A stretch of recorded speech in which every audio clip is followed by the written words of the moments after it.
प्रत्येक द्रव्य की अपनी स्वतंत्र सत्ता है। स्वतंत्र सत्ता होते हुए भी वो दूसरे द्रव्यों के लिए कर्ता के रूप में तो सामने नहीं आते, लेकिन कर्तव्य के रूप में उनका कुछ परिचय देखने को मिलता है। द्रव्य के बारे में तो आप जानते ही हैं, द्रवति द्रविष्यति अदुद्रवत् द्रोष्यते इति वा द्रव्यम, कि जो परिणमन करता था, परिवर्तन कर रहा है और परिवर्तन आगे करेगा, उसका नाम द्रव्य है। सभी द्रव्यों के अपने अपने गुणधर्म हैं और गुणधर्मों के कारण वो अपनी पहचान भी रखते हैं। धर्म अधर्म आकाश और काल, ये सभी द्रव्यों के लिए अपने उपकार से अभिसिंचित करते हुए वो परिणमनशील हैं, इसका परिचय भी देते और अवस्थित हैं और निष्क्रिय हैं, इसकी बात भी बताते हैं। निष्क्रिय इसलिए कि किसी प्रकार से उनमें कुछ क्रियावती शक्ति नहीं, अर्थ क्रियाकारिता नहीं। धर्म आपके चलने में, उठने बैठने में, क्रिया करने में सहायता करता। अभी आप बैठे भले ही हैं, इसका मतलब आप अधर्म द्रव्य का सहारा लेकर के बैठे हैं, क्योंकि वो ठहरने में सहायता करता है? नहीं, आप अधर्म द्रव्य का भी सहारा लिए हैं। धर्म द्रव्य के कारण आपके नाड़ियों में फड़कन चल रहा है, रक्त वाहिनियों में रक्त का संचार हो रहा है, श्वासोच्छ्वास हो। सोए हुए भी हैं, कोई व्यक्ति कोमा में भी है, तो भी धर्म द्रव्य का सहारा वो लिए हुए है। अधर्म का इसलिए लिए कि आपको रुकने में सहायता कर रहा है, लेकिन आप चल रहे हैं, इसमें धर्म द्रव्य का सहयोग है। काल द्रव्य इसलिए चूंकि आप परिणमन कर रहे हैं, वर्तना क्रिया परिणाम क्रिया परत्वा परत्वे च कालस्य, ये जो काल द्रव्य का उपकार है। और आकाश द्रव्य तो सबका उपकार कर रहा, लेकिन किसी पर एहसान नहीं बता रहा, सबको स्थान दे रहा। आप सब आकाश में बैठे हैं, आधार भली जमीन का लिए हुए। ये आकाश द्रव्य के उपकार, धर्म अधर्म और काल द्रव्य के उपकार, इन चारों द्रव्यों ने आप सबको उपकृत किया। अब रही बात जीव और पुद्गल की। पुद्गल द्रव्य का उपकार तो कर्मों के रूप में भी है। आप यदि पुण्य का बंध कर रहे हैं तो द्रव्य कर्म के रूप में उस पौद्गलिक वर्गणाओं का जो सेवन कर रहे हैं, ये भी पुद्गल द्रव्य का उपकार है। और जो दिख रहे हैं, ये पुद्गल द्रव्य के कारण ही दिख में आ रहे हैं। आप जीव हो इसलिए दिखने में आ रहे नहीं, तुम्हारे साथ पुद्गल जुड़ा है इसलिए सब दिखने में, सुनने में, पहचानने में आ रहे। अब बात आती है जीव द्रव्य की। ये जीव द्रव्य, इसका क्या उपकार है? इसका दूसरे द्रव्यों पर कोई उपकार नहीं। इतना स्वार्थी ये द्रव्य के रूप में भी है। संसारी के रूप में होता तो फिर भी ठीक था कि संसारी स्वार्थी व्यक्ति है, लेकिन ये जीव द्रव्य मात्र स्वार्थी है। उसका क्या उपकार है? परस्परोपग्रहो जीवानाम, आपस में एक दूसरे पर ही उपकार कर सकता, किसी दूसरे द्रव्य पर उपकार नहीं कर सकता। जीव यदि उपकार कर सकता है तो जीव द्रव्य पर ही, पुद्गल पर नहीं। धर्म अधर्म आकाश और काल, इन पांचों द्रव्यों पर जीव का कोई उपकार नहीं, और सबका उपकार लेने के लिए बैठा है। सबसे उपकृत होना तो चाहता है, किसी का उपकार नहीं करना चाहता। ये जीव की फितरत में है। चलो कोई बात नहीं, कम से कम जीव का उपकार कर सकता है, इतना ही मान लिया। अन्य द्रव्यों का ना करे, भले ना करे, लेकिन जीव का तो करे। और यदि जीव का भी उपकार ना करे तो उसके जीवत्व पर भी प्रश्न चिन्ह खड़ा हो जाएगा कि तुम जीव भी हो कि नहीं। पुद्गल, अधर्म, अधर्म, आकाश, काल, ये तो हो ही नहीं, लेकिन तुम जीव भी हो, इसके बारे में प्रश्न चिन्ह लग गया। फिर कहाँ जाओगे? क्योंकि द्रव्य से बाहर तो ये तीन लोक नहीं है। जहाँ पर छहों द्रव्य निवास करते हैं उसी का नाम तो तीन लोक है। तीन लोक के बाहर एक द्रव्य मात्र है, इसका नाम आकाश द्रव्य, बल्कि वो बाहर नहीं, वो तो अखंड है, लोकाकाश में भी और अलोकाकाश में। लेकिन जहाँ पर पांच द्रव्य और रहते हैं, उसने पांच द्रव्यों ने अपनी अपनी एक बाउंड्री लाइन खींच ली कि हमारा लोकाकाश है। अरे आकाश ने कभी नहीं कहा कि हम दो भागों में बटे हुए हैं। ये पांच द्रव्य जहाँ रहने लग गए, उसको कहने लगे हम लोकाकाश में रहते हैं, तुम बाकी संभालो अपना अलोकाकाश। ये लोक में मान्यताएं कितनी जल्दी निर्मित हो जाती हैं। ये हमारा, ये तुम्हारा, बल्कि ये बाकी चार द्रव्य भी नहीं कहते आकाश से कि हम लोकाकाश में रहते हैं, तुम अलोकाकाश में भी रहते हो। ये जीव के कारण ही कहने पड़ा कि जहाँ पर जीव आदि पांच द्रव्य पाए जाते हैं वो लोकाकाश है, और जहाँ पर इन पांच के अलावा आकाश द्रव्य, छठवां द्रव्य पाया जाता है, उसका नाम अलोकाकाश है। जीवादि छहों द्रव्य जहाँ पाए जाएं वो लोकाकाश। अभी वो नक्शा बना दिया तीन लोक का, ये लोकाकाश। इसके बाहर आकाश तो बाहर भी और भीतर भी है, वो अखंड है। तुम जहाँ रहने लग गए उसमें तुमने ये लाइन खींच दी। 1 इंच जमीन कोई ले ले तो वर्ल्ड कोड तक पहुंच जाते हैं, लेकिन जो पूरे वर्ल्ड में व्याप्त है आकाश, उसका पूरा का पूरा इतना अनंत काल से हम सब पर उपकार है, उसने एक बार भी कोई कोर्ट केस नहीं किया, ना वकील लगाए, ना फरियाद की, ना किसी प्रकार से एहसानदारी जताई कि तुम, हम नहीं होते तो तुम कहाँ रहते। बताओ, आकाश द्रव्य नहीं होता तो तुम होते कहाँ रहते? तुम इतने 6 फुट के हो इसलिए आकाश द्रव्य के आश्रय से रहते हो, ऐसा मत समझना। वो चींटी है जो बिल्कुल एक वो पुस्तक में चलने वाला छोटा सा जीव होता है, जिसको बिल्कुल उसी कलर का, वो भी आकाश द्रव्य में ही रह रहा है। अब सोचो, तुम्हारे जीवन पर आज प्रश्न चिन्ह है कि तुम सिर्फ आपस में उपकार कर सकते हो। वो उपकार किया तभी माना जाएगा कि तुम जीव हो, क्योंकि बाकी अन्य द्रव्य तो अन्य द्रव्यों पर उपकार करने की सामर्थ्य रखते हैं, तुम तो अन्य द्रव्यों पर रख ही नहीं सकते। लेकिन आपस में करने की पहचान बनाए हो तो कहीं उस पहचान को खो गए तो क्या होगा?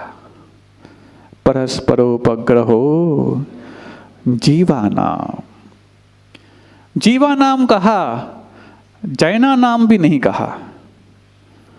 जैनों का परस्पर में उपकार होता है एक दूसरे के प्रति, ये नहीं कहा। जीवों का हो सकता है परस्पर में एक दूसरे के प्रति। चलो कम से कम जीवों का ना सही, तुम कुछ समय के लिए जैनों की बात सोच लो, क्योंकि जीव के बाद तुम्हारी एक और आइडेंटिटी है जिसका नाम जैन है। इस आइडेंटिटी के माध्यम से ही तुम शायद आज इस संसार के समस्त दुखों को सहन करने की सामर्थ्य अपने अंदर पैदा की हो, कि हम जैन कुल में पैदा हुए हैं। हम कर्म सिद्धांत को स्वीकार करते हैं, और कर्मों को जो किया है वो किसी दूसरे के माध्यम से भले ही किया हो, लेकिन दूसरे का कर्म मेरे लिए कष्ट नहीं दे रहा। ये श्रद्धांत तुम्हारे अंदर है कि नहीं, बताओ? हाँ, सैद्धांतिक बात कर रहे हैं, लेकिन सैद्धांतिक के साथ साथ दृष्टांतिक भी आएगी। किसी दूसरे का कर्म तुम्हारे लिए अच्छा और बुरा कर रहा क्या? नहीं कर रहा। कर्म बांधने में दूसरा निमित्त भले ही बन गया हो, कुछ अच्छे शुभ निमित्त आ जाते हैं, शुभ अनुष्ठान आ जाते तो तुम पुण्य बांध लेते हो। बड़े बड़े अनुष्ठान हो जाएं, चाहे रक्षाबंधन विधान हो जाए, चाहे वो आदर्श सिद्ध चक्र महामंडल विधान हो जाए जो 108 मंडली हो, चाहे वो 108 रिद्धि मंत्रों से अभिषेक हो जाए, ये सब अनुष्ठान तुम्हारे लिए पुण्य बंध के लिए निमित्त बन जाते हैं, लेकिन पुण्य तो तुम खुद बांधते हो। ये पुण्य बांधने के बाद जब उदय में आता है तो यही तो कहते हो कि मेरा बांधा हुआ पुण्य मेरे लिए काम आ रहा है। तो जब कष्ट आता है तो उस समय भी ये साहस क्यों नहीं कर पाते कि मेरा काया बांधा हुआ कर्म आज मेरे लिए कष्ट दे रहा है। उस समय हम निमित्तों पर, उस समय हम उन कारणों पर दोष मढ़ने का प्रयास करते हैं। अब ठीक है, तुम मेरी कारणों पर ही दोष मढ़ते हो, तो कम से कम कारण ऐसे कि जो निमित्त के रूप में हो, उन निमित्तों को सही रूप में स्वीकार तो कर लो। महाराज कहना क्या चाह रहे हैं? आज तो हम सीधी सीधी आगम की बात से स्वीकार शुरुआत की है, लेकिन आगम की बात है, लेकिन सुगम बात है। सुगम ये है कि आज जीव का जीव के प्रति उपकार देखने को नहीं मिलता, तो न सिर्फ उसके जीवत्व पर प्रश्न चिन्ह है, बल्कि उसके जैनत्व पर भी प्रश्न चिन्ह है। क्योंकि ये सूत्र जैनों के यहाँ है, परस्परोपग्रहो जीवानाम। जैनत्व पर प्रश्न चिन्ह है। महाराज तो कितना तो उपकार करते हैं, कोई बाजू में आके बैठ जाए तो उसको बैठने जगह दे देते हैं। हाँ, कौन से मन से देते हो, हम वो भी देखते रहते हैं। अभी आ गए, देखो अच्छे से बैठे थे, अब बाजू में आके बैठेंगे। ठंडी में तो फिर भी देने का मन कर जाता, लेकिन जब उमस भरी गर्मी हो, उस समय कोई बाजू में आके बैठ जाए, हम ही मिले तुम्हारा नेत्री समाज में, तुम्हारा और कोई नहीं था क्या आजू बाजू में? हाँ हाँ। अब देखो, जब आप उनके लिए स्थान नहीं दे पाते तो सम्मान तो बहुत दूर की बात है। स्थान दिया किसने? आकाश द्रव ने। तुम लेकर आए थे स्थान क्या? अरे तुम 4 पाउंड के पैदा हुए थे और आज 40 किलो तो क्या 4 मन के होने वाले हो। 40 किलो का एक मन होता है, 4 पाउंड से 4 मन के हो गए, तो भी तुम्हें विस्तार कौन देता गया, स्थान कौन देता गया? आकाश तरफ। वो कह देता शुरुआत में तुम्हारी प्रॉपर्टी इतनी थी, अब तुम क्यों बढ़ रहे हो? रजिस्ट्री कराई थी क्या इतनी? नोटरी कराई थी? हाँ नहीं। जब तुम शुरुआत में जब पैदा हुए, हमने तुम्हें इतना स्थान दे दिया, और तो तुम लंबे चौड़े होते जा रहे, और लंबे हो तो फिर भी ठीक है, तुम चौड़े होते जा रहे। पुद्गल द्रव्य का सेवन करो और आकाश द्रव्य से जगह मांगो, और खुद के लिए तुम मांगो कि हम बड़े आदमी बन गए। ऐसा आज तक किसी द्रव्य ने कहा होता तो कभी न्याय के मांगने जाते तो किसी कोर्ट में न्याय ना मिला होता। अब यदि तुम्हारे जैनत्व की सिद्धि भी और जीवत्व की सिद्धि भी यदि परस्पर में एक दूसरे के प्रति उपकार के रूप में होने वाली है, तो हम उपकार कितना कर रहे हैं, एक कम से कम प्रतिदिन देख तो लिया करो, सोच तो लिया करो, विचार तो किया करो कि हमारे जीवन में उपकार करने की पहचान बची कि नहीं बची। और यदि वो उपकृत हो तो रहे हैं लेकिन उपकार कर नहीं रहे हैं, तो फिर हम क्या? अरे तुम जीव नहीं, अजीब होते तो फिर भी ठीक है, लेकिन तुम तो अजीबो गरीब हो गए। ऐसे अजीब, एक अजीब शब्द उर्दू का भी होता है, एक संस्कृत का अजीब शब्द, मतलब जो जीव नहीं उसका नाम अजीब, और एक जो आश्चर्यकारी उसका नाम अजीब, वो उर्दू में बोला जाता है। बहुत अजीब हो तुम तो, जीव को भी अजीब बोल दिया जाता। अब सुनो, जब तुम्हारा एक दूसरे के प्रति उपकारी भाव ही है जो तुम्हें जीव मानने में कारण बनता है, तो उपकार हम कर पा रहे कि नहीं कर पा रहे? परिवार में उपकार कर पा रहे कि नहीं कर पा रहे? समाज में उपकार कर पा रहे कि नहीं कर पा रहे? हम अपने नगर में उपकार कर पा रहे कि नहीं कर पा रहे? परिवार की बात तो कई बार पूरे इस चातुर्मास के दौरान आई कि एक दूसरे के प्रति हमारे कौन से भाव होने चाहिए। अब जबकि उन परंपराओं को बचाने की बात पिछले 3-4 दिनों से चल रही है, जिसमें एक उपकार का भाव तो आपने अपने जीवन में पैदा किया है कि कम से कम उन दूषित परंपराओं को जो हमने 30 वर्ष तक अपने माथे पर ढोया है, आज हम उसको धोने के लिए तैयार बने। जिसको कल तक ढोया था, आज उसको धोया जाएगा। ये भी बहुत बड़ी आपकी एक मिसाल मानी जाएगी। लेकिन इसके साथ साथ ये परंपराएं यदि तुम्हारी मुंगावली से शुरुआत हो रही हैं, जो स्वस्थ परंपराएं हैं, तो मुंगावली में लोग टिक पाएं, इसकी भी तो शुरुआत करनी पड़ेगी। पलायन कितना हो गया। महाराज दूसरे छोटे गांव के लोग भी तो मुंगावली आए। कौन से लोग आए?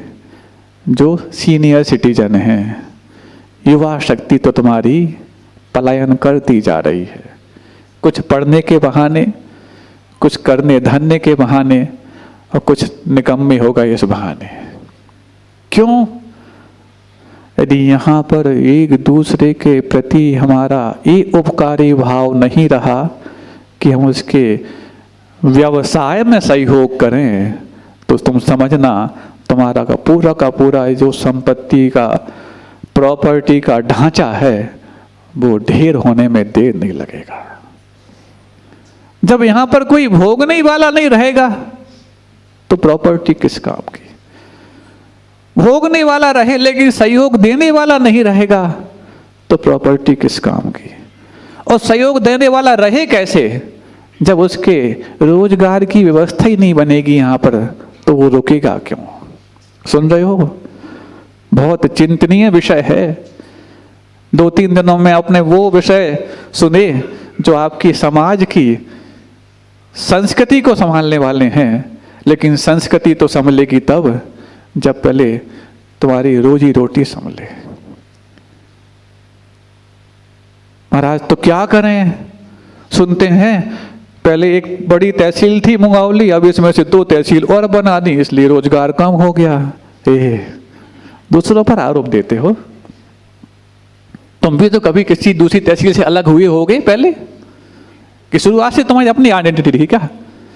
भले और हो गई, विकास कहाँ नहीं होते, विस्तार कहाँ नहीं होता, लेकिन तुम संकुचित होते जाओ और दूसरे के विस्तार को तुम आरोपित करते जाओ। ये सही न्याय नहीं है। ये संकुचित हम क्यों हो रहे हैं? हमने अपने दिल को इतना संकुचित कर लिया कि यदि एक दूसरे का व्यापार यदि हमारे ग्राहक बनने से चल सकता है तो हमें ग्राहक बनना भी मंजूर नहीं है। हम पिपराई जाकर के ग्राहक बन जाएंगे, बहादुरपुर जाकर ग्राहक बन जाएंगे, ऑनलाइन ग्राहक बन जाएंगे, लेकिन लाइन वाले ग्राहक नहीं बनेंगे। बेलाइन हो रहे हो, सुन रहे हो? खासतौर से महिलाओं से भी हम कहना चाहते हैं, तुम लोग की बहुत ज़्यादा ग्राहकी ऑनलाइन होने लग गई और मुंगावली से बाहर की होने लग गई। ये मुंगावली को बर्बाद करने के तुमने जिम्मे अपने कंधों पर लिए हैं। बिल्कुल हम खुले खुले शब्दों में बोल रहे हैं। यदि यही तुम्हारी जिद रही बाहर से कोई भी सामान खरीदने की, तो उजड़ जाओगे, बिल्कुल उजड़ जाओगे। और जब वो दुकानदार उजड़ जाएंगे और यदि वो यहाँ से पलायन कर जाएंगे तो तुम यहाँ कहाँ टिक पाओगे? फिर रहना 300 स्क्वायर फीट के घुटते हुए फ्लैट में, क्योंकि शहरों में तो इतने ही मिलने वाले हैं। तुम्हारी पूरी प्रॉपर्टी जो यहाँ एकड़ों में है वहाँ स्क्वायर फीट में मिलेगी। ये सब बेच के भी जाओगे तो स्क्वायर फीट में फिर घुटोगे। अभी संकीर्णता तुमने अपने दिलों में बना रखी है, फिर संकीर्ण घरों में रहना पड़ेगा।